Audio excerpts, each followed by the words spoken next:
Haleluya, shalom bagi kita semua. Apa kabarnya hari ini? Luar biasa, puji nama Tuhan. Kita percaya kita luar biasa karena kita punya Allah yang luar biasa. Amin. Puji nama, selamat datang dalam pertemuan ibadah kita pada pagi hari ini.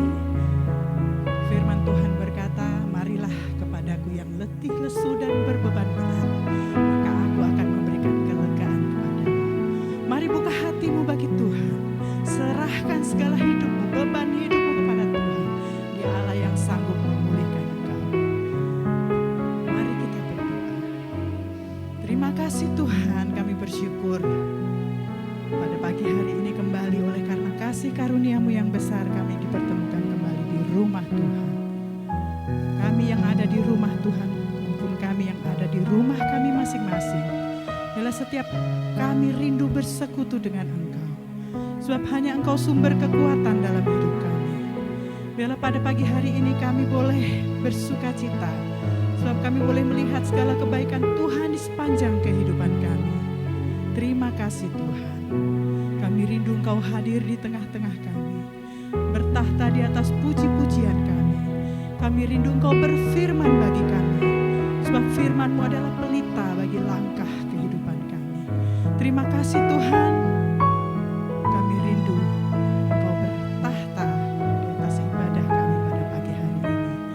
Dalam nama Tuhan Yesus, kita yang rindu memuji-muji Tuhan, kita yang rindu menyembah Tuhan lebih dalam lagi. Mari kita katakan, amin. Lebih dalam lagi, ku rindu Kau Tuhan, lebih dari lebih dalam lagi, lebih dalam.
bersekutu dengan Tuhan.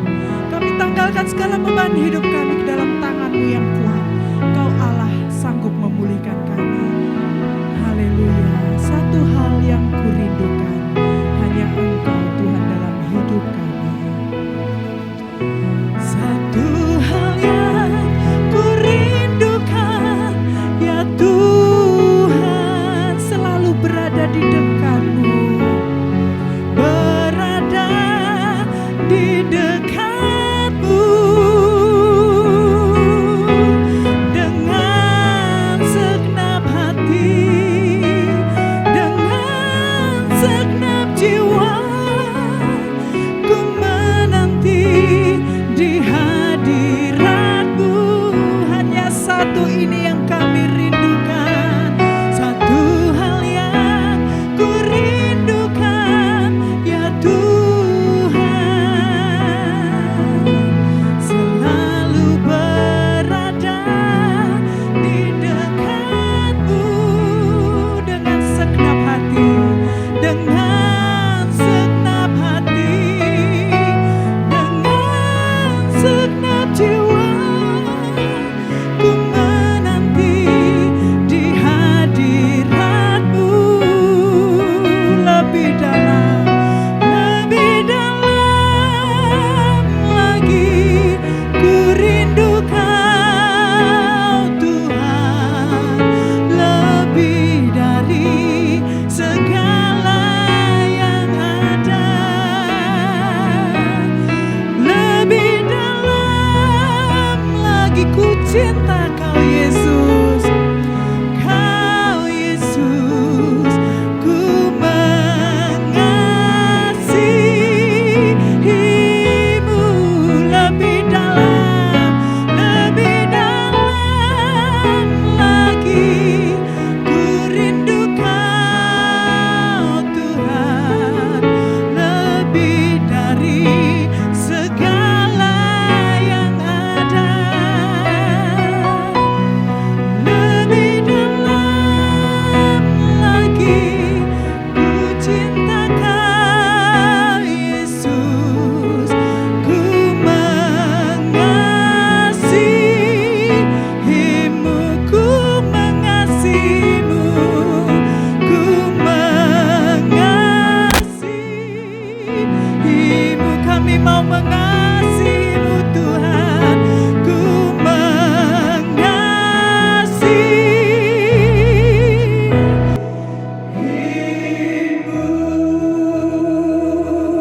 Haleluya.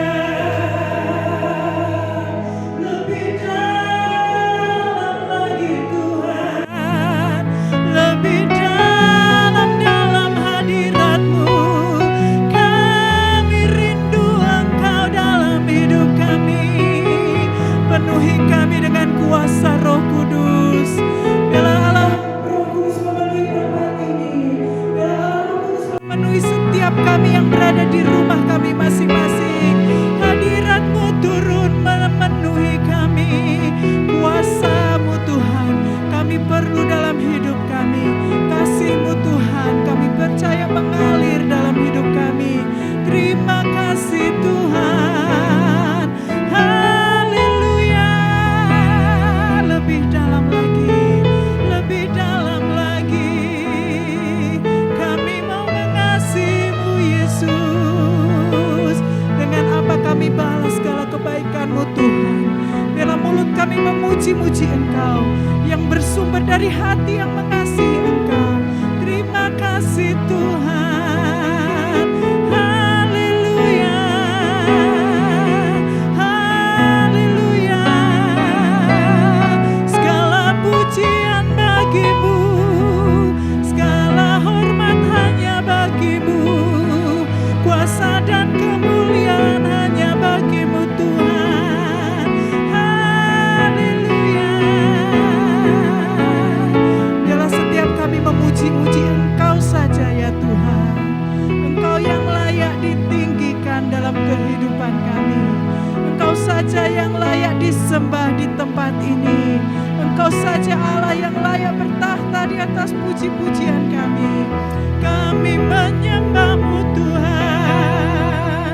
Kami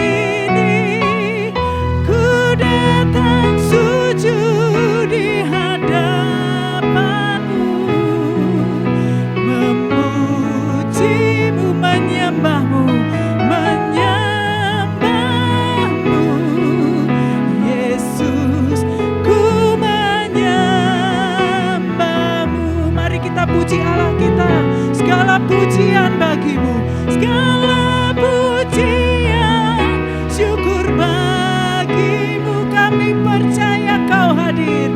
Kau hadir dalam hidupku. Kini ku datang sujud di hadapan-Mu, memuji-Mu, menyembah-Mu, Yesus, Yesus, ku menyembah-Mu, Yesus, ku menyembah-Mu, Yesus, ku menyembah-Mu, kami menyembah-Mu Tuhan, Yesus, ku menyembah-Mu.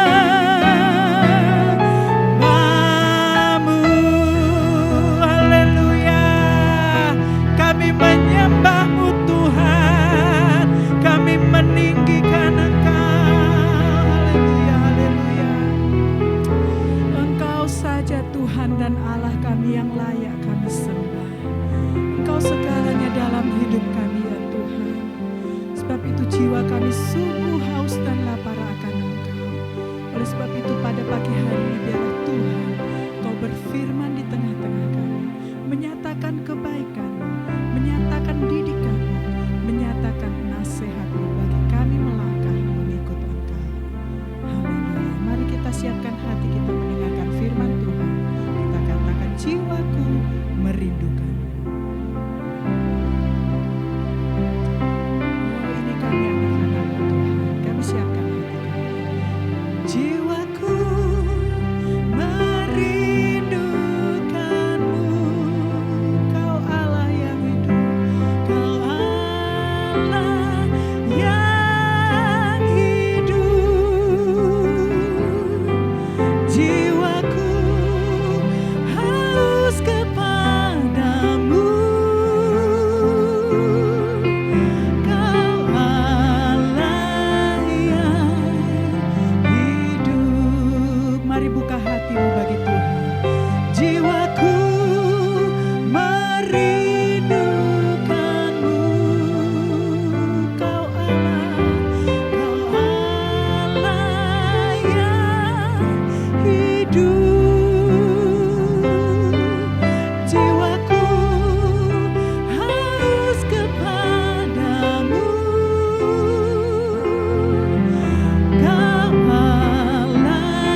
ungkapan rasa syukur kami di hadapan Tuhan, kami mengakui bahwa keberadaan kami hari ini itu semua karena kebaikan Tuhan dan kemurahan Tuhan dalam hidup kami. Ajar kami Tuhan untuk mengerti keberadaan kami, sehingga kami mampu memposisikan diri kami benar di hadapan Tuhan. Bapa yang baik, kami perlu tuntunan-Mu, kami perlu panduan yang dari Tuhan. Maka biarlah firman yang sebentar akan diberitakan, yang akan kami percakapkan Tuhan, itu semua menjadi berkat bagi kami, menuntun kami kepada jalan yang berkenan kepada Tuhan, sehingga dari waktu ke waktu kami semakin berkenan di hadapan Tuhan. Maka urapi setiap kami yang ada di tempat ini, maupun kami yang menyaksikan tayangan ibadah ini di rumah kami masing-masing. Biarlah kami semua beroleh peneguhan, kekuatan yang daripada Tuhan. Kau pakai mulut bibir hamba-Mu Tuhan, sehingga apapun yang disampaikan sebentar itu dari Tuhan saja. Dan hanya untuk hormat dan kemuliaan bagi nama Tuhan. Kami menyediakan hati dan pikiran kami untuk diberkati oleh firman-Mu. Berfirman bagi kami, dalam nama Tuhan kami Yesus Kristus, kami sudah berdoa dan bersyukur. Haleluya. Amin. Amin. Baik, puji Tuhan. Shalom Bapak Ibu saudara kasih Tuhan. Saya menyapa kita juga yang ada di rumah. Tuhan Yesus memberkati kita. Saudaraku yang terkasih, dalam bulan Maret ini saya mendapatkan satu tema yang diberikan oleh penggembala, tim penggembalaan, Bapak Gembala di tempat ini juga, bahwa kita akan bicara tentang kasih karunia. Dan untuk khotbah yang minggu lalu saya sudah intip sedikit, nah ini enaknya ya, supaya berkesinambungan Pak. Jadi kalau minggu lalu itu bicara bagaimana kajian terhadap kasih karunia itu, nah maka kemudian hari ini saya akan coba melanjutkan dari sisi yang agak sedikit berbeda. Tapi ini tidak kalah pentingnya Bapak Ibu. Kali ini saya akan bicara tentang tanggung jawab di dalam kasih karunia. Nah Bapak Ibu saudara kasih Tuhan, ini adalah dua sisi yang tidak bisa dipisahkan. Kita tahu di dalam menjalani kehidupan ini ada yang namanya hak, ada yang namanya kewajiban. Ada yang namanya kasih karunia, ada yang namanya tanggung jawab. Maka saya setuju dan saya sangat berkeyakinan tidak ada yang namanya istilah orang sekali selamat maka akan selamat. Dalam konteks ketika dia mengaku dia selamat maka seterusnya dia akan selamat. Tidak seperti itu cara kerja Tuhan Bapak Ibu. Tidak seperti itu. Kalaupun ada teologi yang seperti itu perlu dikaji lagi. Perlu dijelaskan dengan rinci. Tentu landasannya bukan hanya subjektivitas dari para teolog itu, tapi harus kembali kepada apa yang dikatakan Alkitab. Ada istilah yang sempat disampaikan oleh Bapak Gereja dan ini memang harus kita yakini Bapak Ibu. Ada yang namanya sola gratia, hanya oleh karena anugerah. Ada yang namanya sola scriptura, inilah yang harus kita kerjakan. Kembali kepada skrip, kembali kepada apa yang dituliskan, kembali apa yang diilhamkan Tuhan, yaitu kepada Alkitab. Lalu ada namanya sola fide, oleh karena iman. Nah ini bukan hanya sekedar slogan Bapak Ibu, dari setiap pernyataan-pernyataan ini harus di breakdown lagi, harus dijelaskan lagi supaya kita tidak salah kaprah. Karena kalau pengetahuan kita salah, pemahaman kita salah Bapak Ibu, otomatis jalan kita pun akan salah. Perlu diketahui ya bahwa kasih karunia itu adalah pemberian Tuhan yang cuma-cuma bagi kita. Kita tidak perlu usaha untuk mendapatkan itu. Namanya kasih karunia. Kasih karunia itu kan saya ulang sedikit lagi Bapak Ibu. Itu adalah pemberian yang dari atas. Orang yang di atas kita. Diberikan kepada orang yang di bawahnya. Yang tidak pantas menerimanya sebenarnya. Tanpa harus membayar. Namanya kasih karunia seperti itu. Jadi tidak ada unsur kelayakan sebenarnya orang yang menerima kasih karunia. Sama seperti kita Bapak Ibu. Yesus mati di kayu salib. Menebus kesalahan kita itu tidak pandang siapa kita. Enggak Tuhan tanya dulu sudah berapa berat dosamu. Tidak Tuhan tengok berapa pahala yang sudah kau kerjakan. Tidak. Diberikan kepada kita cuma-cuma. Tapi untuk bisa menyambut itu Bapak Ibu saudara kasih Tuhan. Harus ada respon yang benar. Itulah yang saya sebut tadi tanggung jawab. Alkitab mengajarkan kepada kita Bapak Ibu tentang hal ini. Alkitab mengajarkan tentang tanggung jawab di dalam kekristenan itu tidak bisa dipungkiri Bapak Ibu saudara kasih Tuhan. Saya mengajak kita untuk bersama-sama melihat Matius pasal yang ke-22. Di sini ada satu perumpamaan Bapak Ibu yang sudah diajarkan oleh Tuhan Yesus. Dan ini satu gambaran bagaimana perjalanan kehidupan orang Kristen setelah menyambut kasih karunia itu. Matius pasal 22 ayat 1 sampai dengan ayat 14. Saya akan bacakan dengan cepat supaya kita menghemat waktu dan Bapak Ibu nanti bisa disimak di rumah masing-masing atau di Alkitab kita silakan dilihat. Matius pasal 22 ayat yang pertama sampai dengan ayat yang ke-14. Judulnya adalah perumpamaan tentang perjamuan kawin. Lalu Yesus berbicara pula dalam perumpamaan kepada mereka. Hal kerajaan sorga seumpama seorang raja yang mengadakan perjamuan kawin untuk anaknya. Ia menyuruh hamba-hambanya memanggil orang-orang yang telah diundang ke perjamuan kawin itu. Tetapi orang itu tidak mau datang. Orang-orang itu tidak mau datang. Ia menyuruh pula hamba-hamba lain, pesannya. Katakanlah kepada orang-orang yang diundang itu. Sesungguhnya hidangan telah kusediakan, lembu-lembu jantan dan ternak peliharaanku telah disembelih.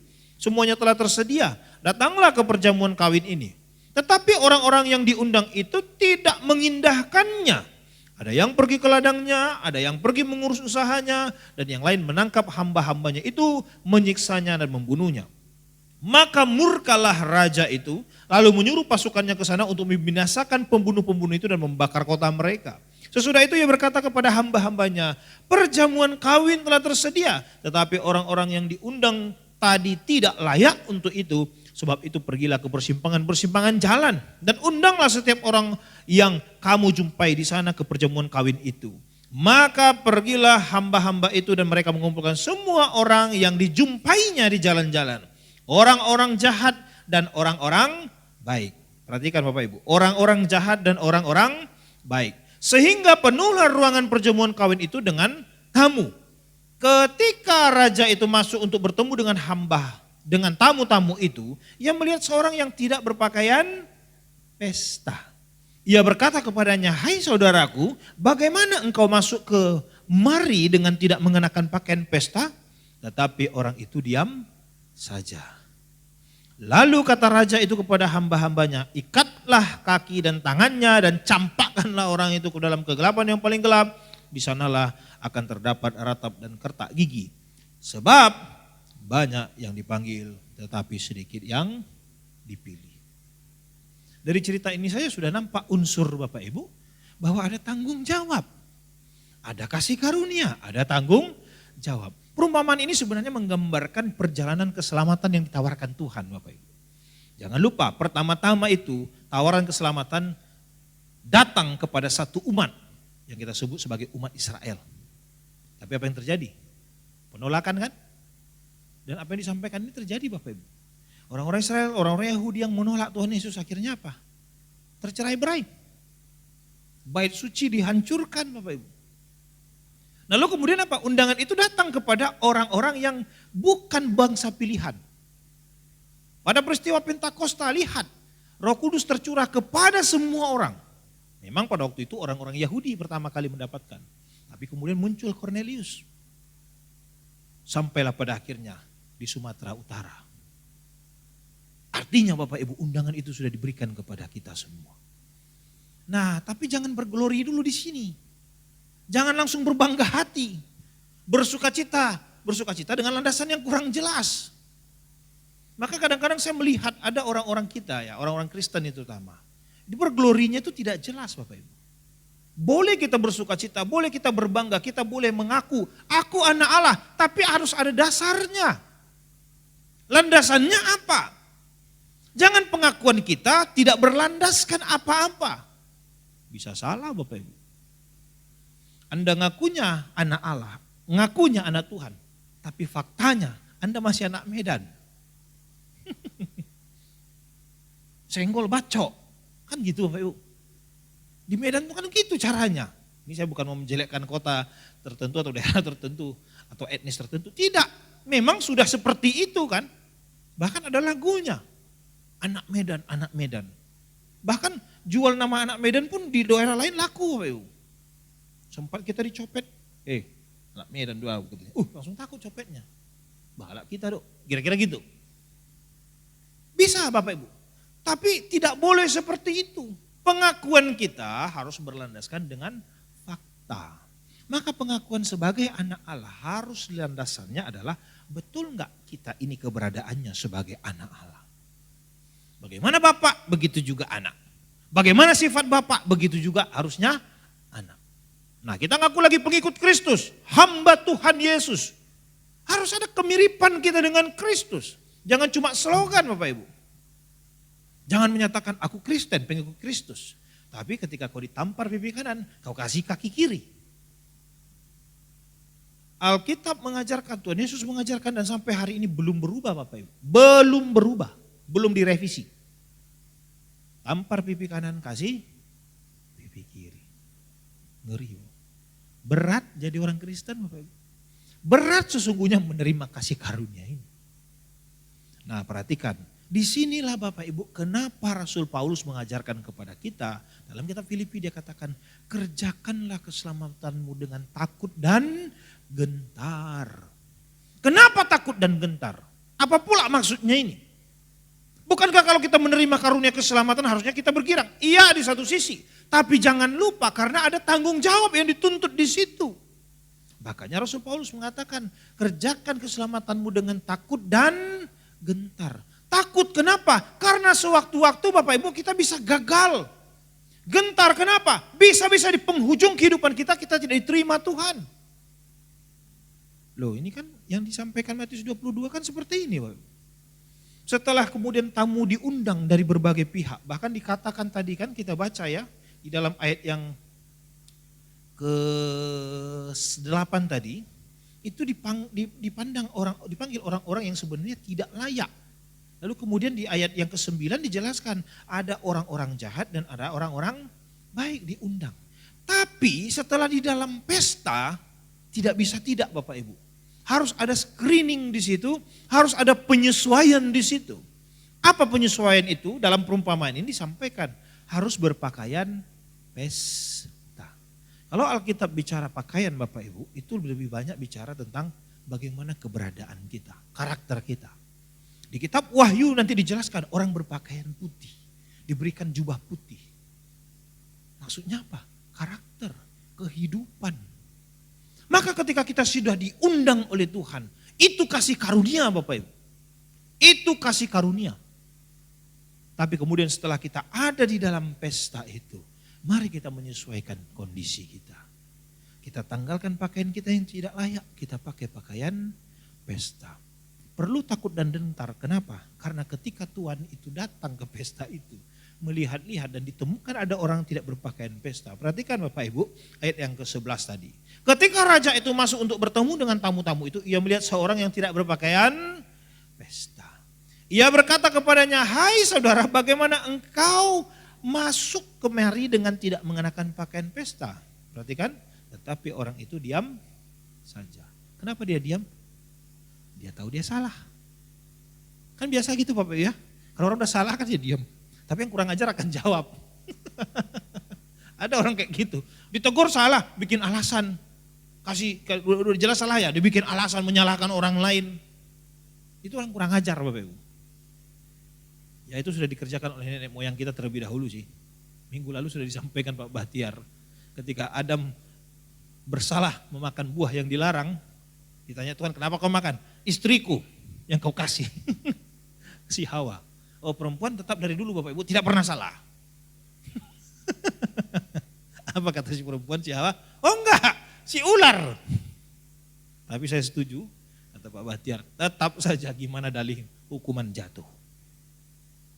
Itu yang namanya tanggung jawab Bapak Ibu. Nah begitu juga dengan orang ini ditemukan tidak berpakaian pesta. Ditanya kenapa, kok bisa kau tidak berpakaian pesta? Dia diam saja. Kenapa dia diam? Karena dia tahu dia salah. Lalu kita baca ayat selanjutnya, apa nasib kawan ini? Perhatikan Bapak Ibu. Lalu ayat 13, lalu kata raja itu kepada hamba-hambanya, ikatlah kaki dan tangannya dan campakkanlah orang itu ke dalam kegelapan yang paling gelap. Di sanalah akan terdapat ratap dan kertak gigi. Ini pesta macam apa ini? Bu, ya apa nggak bisa lebih sopan sedikit kok diusir saja gitu? Tapi di sini jelas dikatakan diikat kakinya, dicampakkan.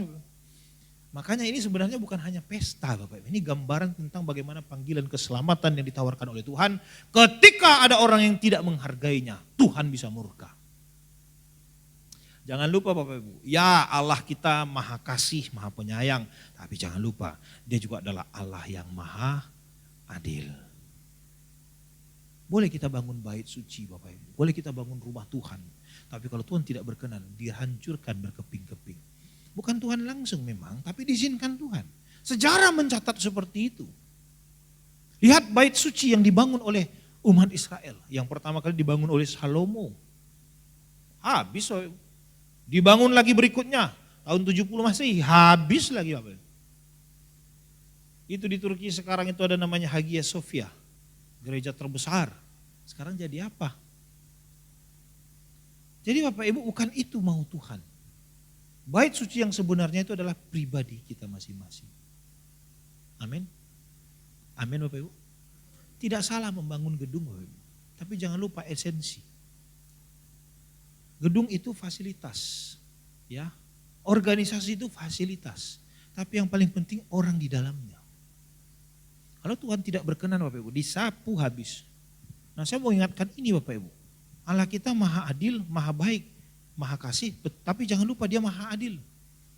Allah bisa sangat sadis Bapak Ibu. Allah bisa sangat sadis. Lihatlah perjuangan Nabi Nuh. Lihat kisah Nuh. Bagaimana kemudian ketika dia membangun bahtera Bapak Ibu. Orang sudah diajak tapi orang tidak mau. Yang terjadi apa? Ini berulang kali saya sampaikan. Pada masa itu Bapak Ibu, tidak ada harganya nilai nyawa manusia. Lebih berharga kecoa daripada manusia pada waktu itu. Ya kalau Tuhan sudah ngamuk begitu Bapak Ibu. Saya tidak menakut-nakuti kita Bapak Ibu. Tapi itu fakta kenyataan. Bayangkan, dalam peristiwa Nuh, itu lebih berharga kecoa daripada manusia. Tahu kenapa sampai hari ini masih ada kecoa Bapak Ibu? Kalau ikan jangan ditanya, gak perlu masuk bahtera dia berenang. Tapi kalau hewan-hewan yang ada di darat itu kenapa bisa survive hari ini? Itu karena mereka sepasang-sepasang. Jadi sepasang kecoa yang memadu kasih Bapak Ibu. Ini saya bilang memadu kasih karena akhirnya dia berketurunan kan. Nenek moyangnya pertama kali masuk di dalam bahtera Nuh. Tapi orang-orang yang tidak menanggapi panggilan Tuhan, ajakan Tuhan untuk bertobat, akhirnya binasa. Dan kejadian ini berulang. Tuhan sudah berkata tidak akan ada lagi pembinasaan seperti zaman Nuh. Gak ada lagi. Ada pelangi kan. Janji Tuhan tidak akan pakai air. Tidak pakai air lagi Bapak. Tapi nanti pakai api. Baca 2 Petrus. Jadi negara api menyerang itu betulan ada. Istilah anak-anak yang suka nonton film apa ya. Avatar itu. Negara api menyerang. Nah betul. Ini nanti jadi api semua Bapak. Tapi bagi kita yang menanggapi kasih karunia dengan benar, dengan bertanggung jawab, kita akan dipindahkan oleh Tuhan. Amin Bapak Ibu. Itulah kenapa saya sering katakan, kita harus menangkap maksud Tuhan secara keseluruhan, supaya kita bisa memposisikan diri kita dengan benar. Jadi Bapak Ibu, sejak semula sesungguhnya ya, Allah itu mengasihi manusia. Dia menciptakan manusia itu serupa dan segambar dengan dia. Rencananya gitu awalnya. Makanya kan perintahnya dalam kitab Kejadian 1 itu, hendaklah kita menjadikan manusia sama seperti dengan kita. Kita awalnya. Tapi karena gagal, akhirnya kau dan aku. Tapi kemudian pada puncaknya ketika Yesus datang ke dunia Bapak Ibu, mati di kayu salib menebus dosa kita. Kita ini mau dikembalikan. Kita ini mau dipersekutukan kembali. Dan sebagai anak-anak Allah yang dipanggil, sebenarnya lebih pas dibilang calon anak-anak Allah Bapak Ibu. Karena kita harus beranjak berdasarkan daripada fakta, bukan hanya sekadar pengakuan. Nah kita dipanggil untuk menjadi anak-anak Allah, tidak lain tidak bukan untuk kemudian betul-betul menjadi ahli waris, menjadi anak Allah yang sah. Yang kemudian ketika Tuhan sudah menciptakan langit baru dan bumi baru, kita ada di sana ditempatkan bersama dengan Tuhan. Maka Bapak Ibu saudara kasih Tuhan, tanggung jawab kita adalah cuma ini saja. Sesuaikan dirimu sesuai dengan kehendak Tuhan itu. Apa kehendak Tuhan itu? Jadi anak Allah yang benar. Jadi betul-betul anak Allah. Saya tidak harus sama dengan Pak Andreas. Saya tidak harus punya kesamaan dengan Pak Bahtiar. Tapi secara prinsip, secara esensi, kita harus sama-sama menjadi anak Allah. Maksudnya apa? Dari segi karakternya Bapak Ibu. Nilai-nilai kerohanian yang kita pakai itu, nilai-nilai karakter, nilai moral, attitude kita harus seperti Tuhan Yesus. Tapi namanya keunikan kita masing-masing tidak perlu harus sama. Itulah kenapa Tuhan ciptakan kita Bapak Ibu berbeda-beda. Itu. Ada yang jadi jemaat, ya, ada yang jadi pelayan. Bahkan dalam dunia profesi pun ada pengusaha, ya, ada manajer, ada pegawai, ada orang bergerak di bidang kesehatan, ada orang bergerak di bidang menjaga keamanan, begitu. Dan nanti di sana akan berlanjut Bapak Ibu. Maka perlu kita perhatikan, ternyata saudaraku yang terkasih memang adalah anugerah yang kita terima. Tapi respon terhadap anugerah itu selanjutnya adalah tanggung jawab kita. Supaya kita bisa memahami dan kita bisa menjalaninya, saya mengajak kita kembali lagi melihat Alkitab kita bersama-sama dari kitab 2 Petrus. 2 Petrus pasalnya yang ke-1, 2 Petrus 1 ayatnya yang ke-3 dimulai. Ini agak sedikit panjang ayatnya Bapak Ibu, tapi supaya ada kejelasan, supaya landasan kita jelas. Dalam 2 Petrus 1 ayatnya yang ke-3 dimulai, sampai dengan ayat yang ke-11 saya akan bacakan bagi kita. Panggilan dan pilihan Allah. Karena kuasa ilahinya telah menganugerahkan kepada kita segala sesuatu yang berguna untuk hidup yang saleh oleh pengenalan kita akan Dia yang telah memanggil kita oleh kuasanya yang mulia dan ajaib. Dengan jalan itu Ia telah menganugerahkan kepada kita janji-janji yang berharga dan yang sangat besar, supaya olehnya kamu boleh mengambil bagian dalam kodrat ilahi dan luput dari hawa nafsu duniawi yang membinasakan dunia. Justru karena itu kamu harus dengan sungguh-sungguh, apa dikatakan di situ? Berusaha untuk menambahkan kepada imanmu kebajikan, dan kepada kebajikan pengetahuan, dan kepada pengetahuan penguasaan diri, kepada penguasaan diri ketekunan, dan kepada ketekunan kesalehan, dan kepada kesalehan kasih akan saudara-saudara, dan kepada kasih akan saudara-saudara kasih akan semua orang. Sebab apabila semuanya itu ada padamu dengan berlimpah-limpah, kamu akan dibuatnya menjadi giat dan berhasil dalam pengenalanmu akan Yesus Kristus Tuhan kita. Tetapi barang siapa tidak memiliki semuanya itu, ia menjadi buta dan picik karena ia lupa bahwa dosa-dosanya yang dahulu telah dihapuskan. Karena itu saudara-saudara, berusahalah sungguh-sungguh supaya panggilan dan pilihanmu makin teguh. Sebab jikalau kamu melakukannya, kamu tidak akan pernah tersandung. Dengan demikian kepada kamu akan dikaruniakan hak penuh untuk memasuki kerajaan kekal, yaitu kerajaan Tuhan dan juru selamat kita, Yesus Kristus. Lihat Bapak Ibu, dari sepanjang ayat 3 sampai dengan ayat yang ke-8 tadi, diuraikan.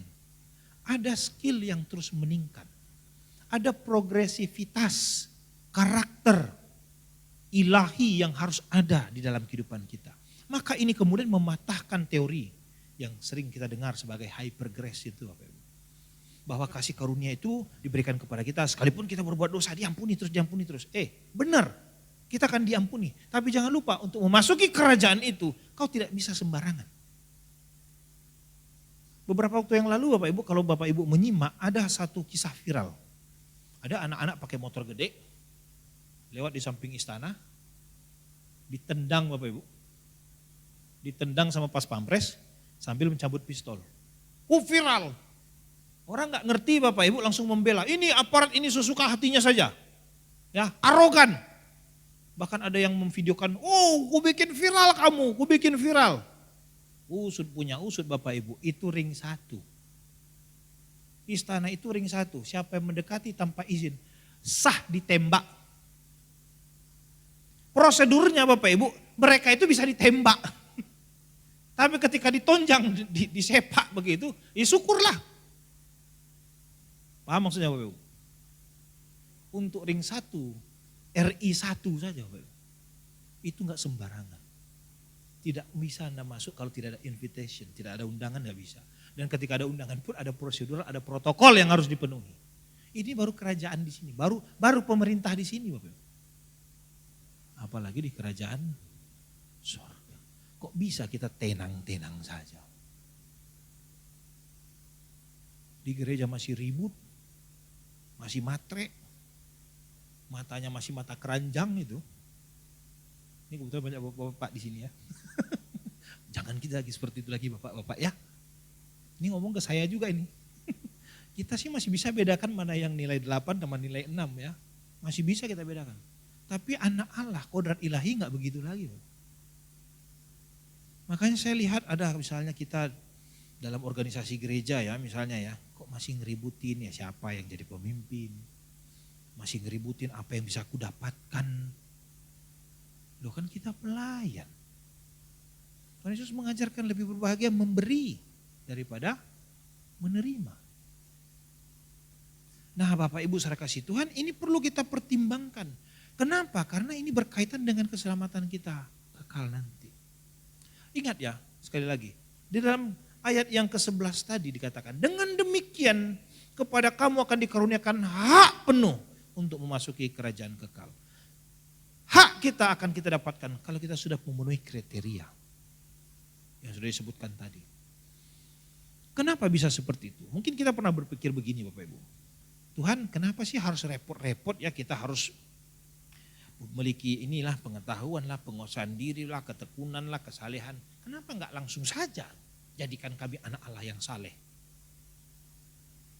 Bisa enggak seperti itu? Bisa saja Bapak Ibu. Tapi kita jadinya tidak bertanggung jawab. Tuhan tidak suka cara seperti itu. Dan memang secara hakikatnya Bapak Ibu tidak bisa. Karakter itu memang harus dibangun. Gak bisa simsalabim. Dalam kerajaan Allah, dalam cara Tuhan bekerja tidak ada yang instan. Tuhan tuh kita maunya firm, bertumbuh dengan proses. Kita tanam hari ini kacang Bapak Ibu, jangan harap besok langsung jadi keluarkan kacang. Pohon kacang lalu berbuah kacang atau berakar kacang. Kita tanam mangga hari ini jangan langsung besok harap ada mangga muncul. Enggak. Dia butuh proses dan secara alami. Kalau alami Bapak Ibu itu biasanya firm, biasanya kuat. Perhatikan di dalam Alkitab. Banyak orang-orang yang dipanggil Tuhan itu tidak serta-merta langsung menduduki jabatan atau menduduki satu posisi yang Tuhan inginkan dia ada di situ. Tidak, diproses dulu. Yusuf memang sudah dipanggil, sudah dibilang ini yang nanti akan menjadi berkat si Yusuf ini. Tapi sudah itu apa yang terjadi Bapak Ibu? Pencobaan demi pencobaan dia alami. Ini yang disampaikan oleh Pak Bahtiar minggu yang lalu. Jadi sebenarnya itu semua adalah didikan Tuhan. Jadi Bapak Ibu saya juga menyatakan di sini. Enggak jaminan kalau kita sudah menyatakan diri. Tuhan aku milikmu, aku anakmu. Maka hidupmu akan bebas daripada pencobaan. Bukan dari Tuhan sebenarnya pencobaan. Diizinkan Tuhan pencobaan itu untuk tidak lain tidak bukan membentuk kita. Supaya apa? Skill, keahlian anak Allah itu ada dalam diri kita. Karena itu yang diperlukan nanti Bapak Ibu. Perhatikan, saya harus katakan ini Bapak Ibu. Kita saja ya perhatikan ya. Kita saja, negara ini saja kita butuh misalnya tenaga penjaga keamanan, katakanlah polisi. Kita kan perlunya polisi itu memang betul-betul polisi yang bertanggung jawab. Dia harus bisa menangkap penjahat. Kan gitu kira-kira Bapak Ibu ya. Dia harus cakap menggunakan senjatanya, enggak sembarangan. Dan untuk bisa mencapai skill seperti itu mereka harus sekolah dulu Bapak Ibu. Mereka harus ikut latihan fisik. Push up-nya itu sampai 25 kali. Ada yang sanggup 25 kali di sini? Saya sudah coba hanya 10 masih sanggup. Dulu waktu masih lajang begitu masih kuat. Tapi mereka perlu push up. Dan larinya itu pun harus berapa kali dalam 1 menit. Itu bukan supaya gagah-gagahan Bapak Ibu. Enggak. Mereka itu badannya bagus berotot begitu bukan gagah-gagahan. Tidak. Supaya mereka punya skill. Bisa apa? Menangkap atau melumpuhkan orang-orang yang berbuat jahat. Dilatih ketahanan fisiknya. Tentara polisi seperti itu. Supaya apa? Negeri kita ini aman. Jadi bayangkan Bapak Ibu, kalau misalnya ada anggota kepolisian yang fisiknya tidak seperti itu, dia buncit, larinya susah, lalu disuruh nangkap teroris. Percaya nggak dia bisa tangkap Bapak Ibu? Atau ada anggota kepolisian yang manja, nggak biasa digigit nyamuk, disuruh nangkap teroris di daerah Poso sana, bisa? Yang ada dia ribut. Apa sih ini? Apa sih ini? Kok kita ditaruh di hutan sih? Udah ketahuan dulu sama terorisnya. Dia dulu yang didor Bapak Ibu. Nah perhatikan, saya pernah tanya kepada anggota kepolisian. Waktu ikut kepolisian itu gimana? Iya, kita dilatih dulu. Dihilangkan sipil kita, diganti kita jadi militer. Ganti Bapak Ibu. Dan prosesnya itu setengah mati. Yang tadinya nggak pernah push up, harus push up 25, harus jam, harus lari dan segala macam. Terbentuklah ototnya. Tidak lain tidak bukan Bapak Ibu. Tujuannya supaya dia bisa atau cakap mengamankan negeri ini. Dan bukan cuma itu Bapak Ibu, mentalnya pun harus dilatih. Tidak sembarangan. Jadi percaya senjata api untuk bukan gagah-gagahan sembarang-sembarang, enggak, untuk menindak kejahatan. Itu. Nah perhatikan Bapak Ibu, untuk menjaga keamanan, untuk mengelola negeri ini saja, orang-orang dibentuk skillnya. Apalagi untuk mewarisi kerajaan surga nanti. Itulah kenapanya Petrus mengatakan, ya kepada iman ditambahkan kebajikan. Kebajikan pengetahuan, penguasaan diri, ketekunan, kesalehan, kasih kepada saudara-saudara, lalu berlanjut kasih kepada semua orang. Inilah skill anak Allah itu. Inilah tanggung jawab itu Bapak Ibu. Amin. Dan ini gak bisa didoakan Bapak Ibu. Maksud saya bukan hanya didoakan makanya jadi. Enggak. Harus diusahakan. Kita bikin doa puasa Bapak Ibu minta, Tuhan berikan kami kasih kepada saudara-saudara. Tapi kalau kau gak melatih dirimu untuk bisa mengasihi orang lain, gak akan bisa. Tuhan jadikan kami murah hati. Tapi kalau tetap pelit engkau gak akan bisa. Gak bisa. Ini harus diusahakan. Inilah bagian daripada tanggung jawab. Satu lagi ilustrasinya Bapak Ibu. Seperti saya bilang berapa kali tempat ini. Anugerah itu seperti beasiswa. Anugerah itu seperti beasiswa. Kita nggak perlu lagi bayar sekolah kedokteran, kita sudah dibayarin. Sudah dikasih uang saku, bahkan untuk kelengkapan untuk bisa menjadi seorang dokter itu sudah diberikan kepada kita. Tapi apakah otomatis kita langsung jadi dokter? Kita harus duduk di kelas, kita harus belajar, kita harus latihan. Kalau engkau akan jadi ahli bedah, nanti kau harus latihan dulu membelah Bapak Ibu. Itulah tanggung jawab. Jadi karunia keselamatan itu diberikan bagi kita, kesempatan untuk menerima keselamatan itu diberikan bagi kita. Dosa-dosa kita diampuni Bapak Ibu, kesempatan untuk menjadi anggota kerajaan Allah sudah diberikan pada kita. Tapi tidak sampai di situ saja, sekarang dituntut adalah tanggung jawab. Mau gak ikut aturan mainnya? Ingat sekali lagi, kenapa kita harus berubah? Kenapa kita harus mempunyai skill ini? Karena kita akan dipercayakan kerajaan Allah nanti. Yesus sudah berjanji kepada Petrus dan juga berjanji kepada siapapun yang akan menjadi pengikutnya. Kalau kamu setia nanti, kamu akan bersama dengan aku memerintah. Dan ketika kita dipercayakan untuk memerintah Bapak Ibu, tidak sembarangan. Pejabat publik di sini saja kalau masih matre Bapak Ibu, kita pasti gak mau pilih. Ya enggak ya? Orang Jakarta maaf ya, ini terpaksa saya bilang juga. Sebagian besar menyesal hari ini. Salah pilih gubernur. Dulunya waktu zaman Ahok sudah gak ada banjir. Hari ini semua jadi taman bermain. Puji Tuhan orang Jakarta gak banyak yang stres ya. Disikapi dengan dewasa. Jadi banjir mereka keluarkan kasur air, mereka berenang-berenang gitu Bapak Ibu. Tapi di situ saja kita lihat kalau pejabat publik tidak skillful, tidak punya wawasan untuk menyelesaikan persoalan, kita saja gak akan mau pakai Bapak Ibu. Kita saja. Apalagi kerajaan surga nanti. Enggak akan sembarangan orang ke sana. Jadi sekarang coba tanya diri masing-masing. Ini yang di rumah juga, coba tanya diri masing-masing. Kalau aku dipanggil hari ini pulang, bisa enggak ya? Bisa kali Bapak Ibu. Tadi malam kami sore ya, semalam sore saya lagi duduk-duduk makan dengan keluarga, dapat telepon. Ada orang anggota jemaat kita yang saya kenal, sehat, meninggal. Jantung koroner. Bukan COVID. Karena yang kami tahu, kami baru jumpa beberapa minggu yang lalu. Dia baru lahiran Bapak Ibu, anak ketiga, masih kecil anaknya, baru 1 bulan atau 2 bulan. Dia panggil Tuhan, saya gak habis pikir, saya bertanya Tuhan kok dia ya?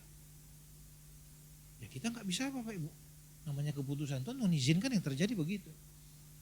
Dan tapi saya punya kesaksian untuk kawan yang satu ini. Saya yakini ini orang benar. Maka saya yakin dia pun sudah diterima Tuhan. Itu yang seperti itu. Bagaimana dengan orang yang kemudian tidak mempersoalkan kerohanian di dalam hidupnya. Hidupnya masih sembarangan walaupun dia ngaku Kristen. Masih suka tipu sana tipu sini, masih suka ngerjain orang.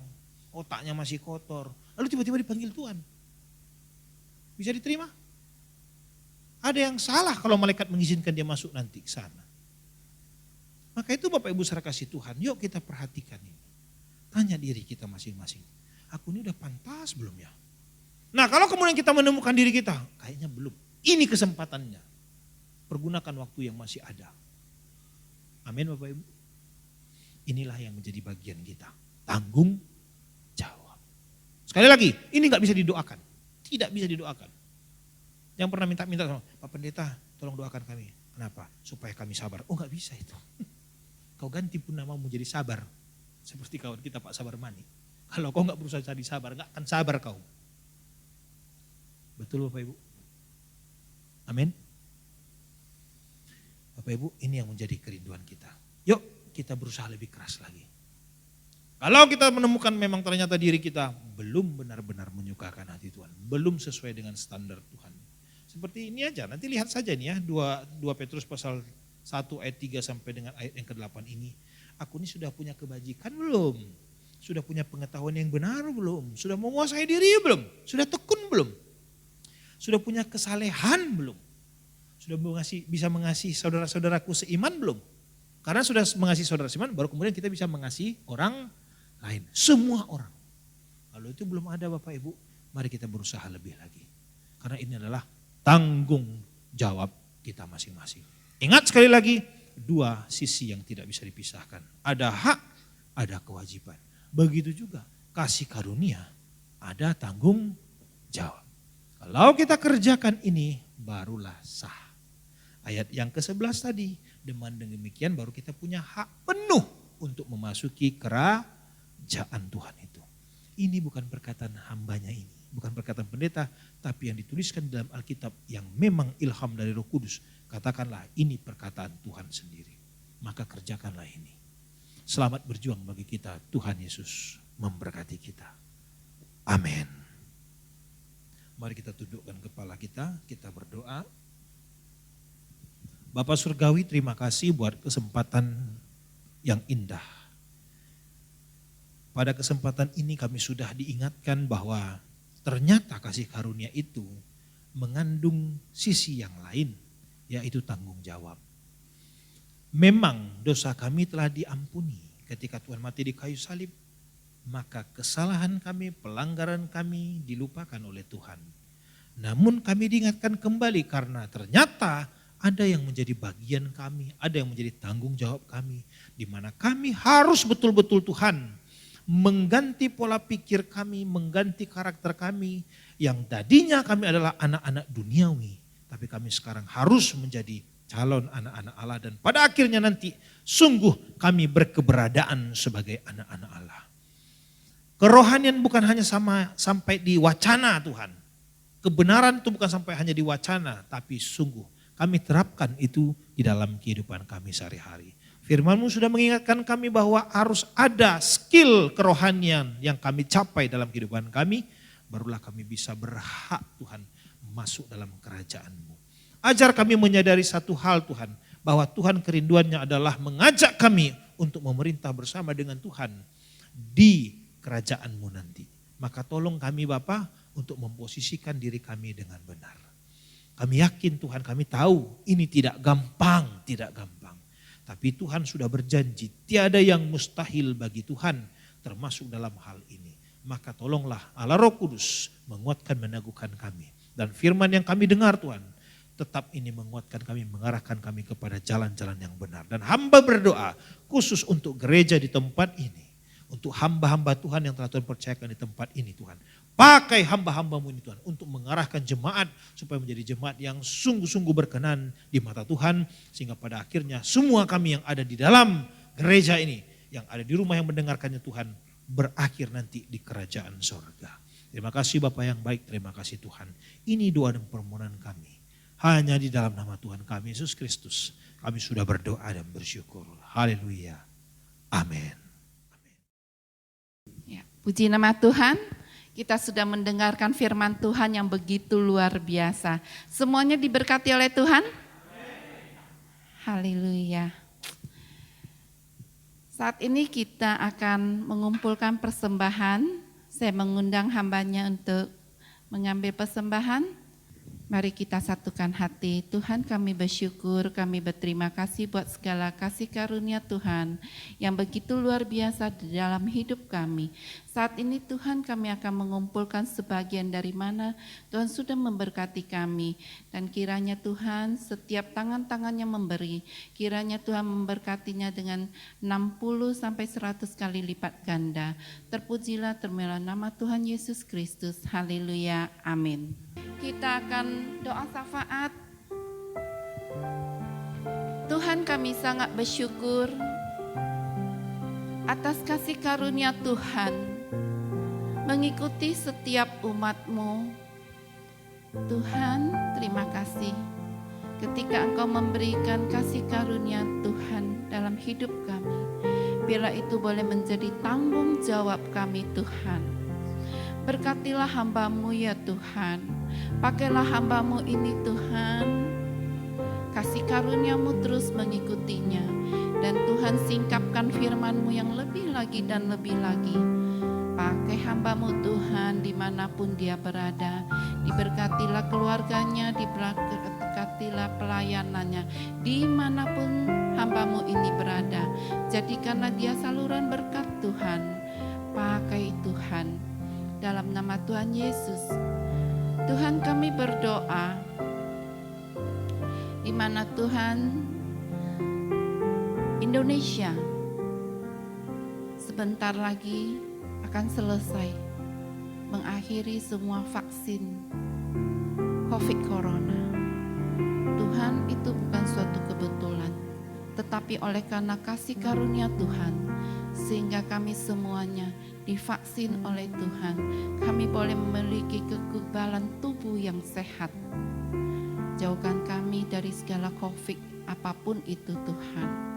Kami dilindungi, kami dinaungi oleh darah Yesus yang maha kuasa itu. Terima kasih Bapa.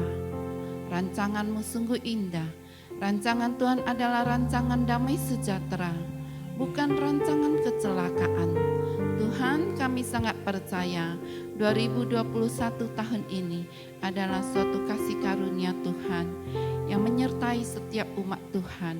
Bila lewat kasih karunia ini Tuhan, kami belajar Tuhan, di mana karakter-karakter kami yang tidak baik, kami belajar Tuhan untuk menjadi baik dan menjadi benar di mata Tuhan, supaya kami tidak dicampakkan Tuhan pada hari-hari di mana undangan pesta kami boleh menghadirinya Tuhan. Dengan kasih yang lemah lembut yang daripada Tuhan, perubahan karakter kami terus terjadi Tuhan. Ubahkan kami Tuhan, mampukan kami Tuhan untuk dengar-dengaran akan Engkau, untuk terus selalu mendekat dengan Engkau. Masalah pergumulan boleh ada Tuhan, namun kami tetap kuat karena kami bersama Tuhan, cakap melakukan perkara-perkara yang besar Tuhan. Sungguh luar biasa Tuhan. Kami mau berdoa untuk seluruh jemaat kami yang kami kasihi, baik itu yang tua, yang muda maupun anak-anak. Kami serahkan mereka kepada Tuhan. Tuhan, pertumbuhan iman mereka semakin hari semakin luar biasa Tuhan. Sungguh kami sangat percaya itu Tuhan. Jikalau kedapatan yang sakit hari ini juga Tuhan, kami percaya dalam nama Tuhan Yesus Kristus. Semua sakit penyakit 2000 tahun yang lalu semuanya sudah selesai, ditanggung oleh Tuhan. Terima kasih Bapa, oleh bilu-bilu darah Tuhan Yesus kesembuhan terjadi. Mujizat Tuhan terjadi, pemulihan Tuhan terjadi di dalam nama Tuhan Yesus. Haleluya. Kami berdoa juga Tuhan, kota Medan dipenuhi dengan kasih karunia Tuhan, diberkati oleh Tuhan. Terpujilah termuliakan nama Tuhan Yesus Kristus. Haleluya. Amin.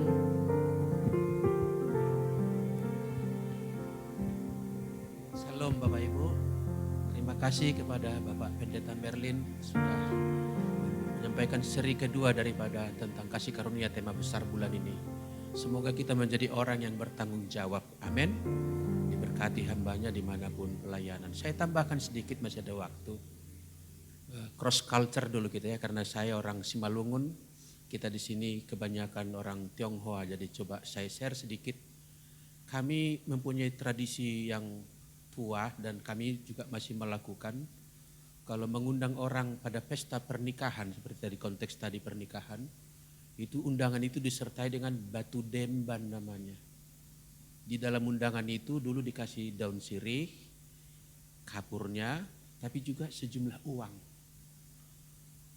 Jadi kalau orang itu benar-benar tidak datang, tidak punya alasan, saya tidak punya ongkos. Itu kaum Ningrat Simalungun begitu. Udah dibekali undangan itu dengan uang di dalam, batu demban namanya. Jadi kalau sampai tidak datang, jangan katakan, aku tidak bisa. Undangan dari sorga itu juga diberikan fasilitas itu Bapak Ibu. Itu tadi dimaksud Pak Merlin, tanggung jawab. Ini dipercayakan kepadamu. Dan kalau kamu tidak mau ya memang udah pantasnya dibuang gitu. Jadi kalau tadi tidak mau datang ke undangan yang dimaksud tadi, ya memang kamu udah lalai sendiri. Firman Tuhan berkata apa? Roh Kudus turun atas kamu. Wih, luar biasa. Karunia-karunianya aktif di dalam kita. Bahwa kita untuk menjaga keselamatan dalam diri kita itu ada power dari kita. Ada fasilitas sudah di-include di dalam anugerah itu. Jadi memang kebangetan luar biasa.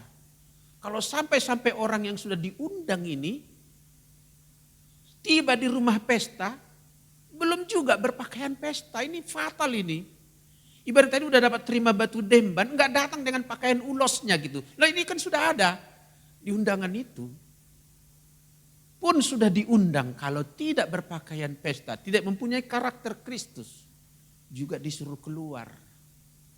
Ditendang, masih lumayan tadi. Ini dibuang kekal saudaraku. Jadi kita harus hati-hati dengan pengertian anugerah yang seringkali simpang siur di luar sana. Kita bersyukur gereja kita memberikan penekanan yang sungguh mengenai kasih karunia ini. Saya percaya di gereja Pak Merlin apalagi pengajaran itu sangat kental di sana oleh hambanya yang kita hormati itu. Haleluya. Mari kita menjadi orang-orang bertanggung jawab. Amin Bapak Ibu. Haleluya. Puji nama Tuhan. Mari kita bangkit berdiri. Kiranya pesan dari surga yang kita dengarkan pada hari ini sungguh-sungguh menyadarkan kita, membulatkan tekad kita, saya mau bertanggung jawab. Mari kita berdoa. Terima kasih Tuhan untuk kelimpahan kasih karuniamu ke dalam kehidupan kami. Melimpahi kami dengan kebaikan Tuhan. Pemberian yang baik, anugerah yang sempurna telah Engkau sediakan, telah Engkau berikan, telah Engkau sampaikan undangan itu dan Engkau mampukan kami untuk menjalaninya sebagai anak-anak Allah di muka bumi ini. Ajar kami Tuhan, ajar kami menjadi orang Kristen yang meningkat, menjadi orang Kristen yang semakin bertumbuh, menjadi orang Kristen yang bertanggung jawab. Bukan lagi orang-orang Kristen ala biasa, tidak sama seperti orang-orang dunia. Kami dipanggil berbeda dan kami telah dibayar lunas untuk bisa berbeda. Darah yang mahal dan kuasanya memampukan kami. Kami mampu sebab firman Allah berkata, hendaklah kamu sempurna sama seperti Bapamu sempurna. Oh, sempurna itulah sebuah goal yang dapat kami capai bersama dengan Tuhan. Kami bisa melakukannya. Terima kasih Tuhan, berkatilah hamba-Mu yang telah berbicara bagi kami, urapilah beliau, urapi keluarganya dan urapi pelayanannya. Dan kami juga berdoa bagi semua kawan-kawan sepelayanan di hari ini. Tuhan memberkati mereka, memberkati berlimpah-limpah. Dan kami berdoa bagi jemaatmu yang ada di gereja dan jemaatmu yang sedang beribadah di rumah atau orang-orang yang di luar jemaat tapi mengklik tautan ibadah ini. Kepada mereka pun berkat Tuhan disampaikan. Undangan dari sorga juga sampai kepada mereka. Terima kasih Tuhan, terima kasih. Akhirnya Bapak Ibu Saudaraku, kita akan akhiri ibadah kita pada hari ini. Marilah kita buka hati kita arahkan pikiran kita kepada Tuhan Allah sumber segala kebaikan. Mari tadahkan kedua tanganmu dan terimalah dengan iman damai sejahtera dari Allah Bapa kita, pencipta langit dan bumi, diberikan kepadamu, pada keluargamu. Engkau adalah anak kerajaan sorga, penuh kemuliaan Tuhan. Maka berjalanlah, hiduplah sebagai pemenang. Engkau diangkat Tuhan, naik bukan turun, menjadi kepala dan bukan ekor. Apa yang kau kerjakan segenap hati seperti untuk Tuhan. Pastilah engkau dibuatnya menjadi berhasil. Dan percayalah kemanapun engkau bepergian, dimanapun engkau sedang berada, ada malaikat-malaikat surgawi yang mengawal menjagamu. Tidak ada yang celaka, tidak ada yang mengalami mara bahaya. Pulanglah dengan membawa sertamu anugerah dari Bapa kita yang kekal itu. Dan di dalam anaknya Yesus Kristus Tuhan, serta penyertaan persekutuan Roh Kudus untuk kita mulai saat ini, esok sampai selama-lamanya. Haleluya, yang diberkati Tuhan berkata, amin. Tuhan berkati dan salam. Jemaat yang di rumah, hai.